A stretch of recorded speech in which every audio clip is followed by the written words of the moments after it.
Negative sentence, इसकी definition होती है जिन हिंदी वाक्यों में नहीं शब्द आता है तो ऐसे वाक्यों को नेगेटिव सेंटेंस कहते हैं। ठीक है, कोई भी हिंदी वाक्य हो, जैसे रोहन खाना नहीं खाता है, शीला बाजार नहीं जाती है, मैं अपने कमरे में नहीं हूँ, रोहन अपना पाठ याद नहीं करता है, करेगा कोई भी वाक्य उसमें नहीं शब्द दिया हो तो उसको हम क्या कहते हैं, नेगेटिव सेंटेंस कहते हैं। ठीक है, उसके बाद इसका नियम होता है इन वाक्यों को बनाते समय नहीं के लिए नॉट तथा कभी नहीं के लिए नेवर का प्रयोग करते हैं। जैसे रोहन खाना नहीं खाता है तो Rohan does not eat the food, मेरे पास एक किताब नहीं है, I have not a book. ठीक है, और कभी नहीं शब्द दिया हो, जैसे रोहन स्कूल कभी नहीं जाता है तो Rohan never goes to school.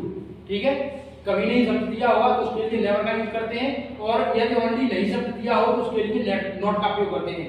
Not कब लगाया जाता है, साइन क्रिया के बाद। ठीक है, इसका स्ट्रक्चर है, पहले हम सब्जेक्ट लगाएंगे, उसके बाद में हैव टेंस के अनुसार, यानी प्रेजेंट टेंस होगा तो प्रेजेंट टेंस के अनुसार हैव लगाएंगे, पास्ट टेंस होगा तो हैड लगाएंगे, फ्यूचर टेंस होगा तो विल हैव या शैल हैव लगाएंगे। ठीक है, उसके बाद में क्या है, नॉट लगाना हमें, और नॉट के बाद में आप ऑब्जेक्ट लगाना आपको। ठीक है, समझ में आ गया।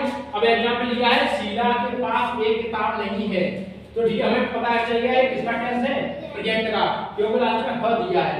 ठीक है, अब क्या करेंगे हम, सब्जेक्ट क्या है यहाँ पे, शीला, पहले शीला लिखो, शीला हो गया। उसके बाद में क्या है, यानी हैव लगाना, जिसके अनुसार टेंस के अनुसार, टेंस किसका है, प्रेजेंट का। अब प्रेजेंट में हैज और हैव आते हैं तो हमने बताया था हैज का आते हैं ही सी इट तथा सिंगुलर सब्जेक्ट के साथ है। ठीक है, आई यू बी दे तथा प्लूरल सब्जेक्ट के साथ है। तो यहाँ पे शीला क्या है, सिंगुलर सब्जेक्ट है, तो यहाँ पे क्या लगाना है हमें, हैज। ठीक है, हैज लगाना है, याद रखा करो, हैज। उसके बाद में क्या है, नेगेटिव हो तो नॉट, नेगेटिव है तो नॉट लगा दीजिए। फिर उसके बाद में क्या है, ऑब्जेक्ट, ऑब्जेक्ट क्या है, एक किताब, तो एक बुक। ठीक है, एक और देख लो, जैसे मोहन के पास, मोहन एक कुत्ता नहीं रखता था, अब ये किसका टेंस है तो बताओ कौन सा है, प्रेजेंट है, पास्ट है या फ्यूचर। हाँ आप बताओ, पास्ट कैसे बताओ। हाँ, प्रेजेंट टेंस होगा तो लास्ट में क्या आएगा, और फ्यूचर टेंस आएगा तो गा आएगा लास्ट में। ठीक है, और जो रहेगा वो सब पास्ट को ही पास्ट टेंस है। पास्ट टेंस में क्या लगाते हैं, हेड। ठीक है, तो ये क्या है, सब्जेक्ट क्या है, मोहन, तो पहले मोहन लिखो, मोहन, अब पास्ट टेंस है तो हेड। उसके बाद क्या लाना है, नॉट। ठीक है, उसके बाद में क्या है, उसके बाद क्या है, ऑब्जेक्ट, ऑब्जेक्ट क्या है, एक कुत्ता, तो लीजिए ये डॉग। समझ में आ गया।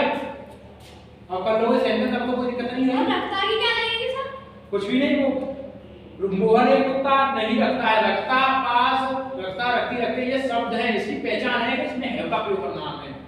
ठीक है, इनकी कुछ नहीं लगती है, रखता, रखती, रखते और पास, इन चारों शब्दों की कुछ नहीं लगती है इसमें। समझ में आ गया, कोई दिक्कत तो नहीं है।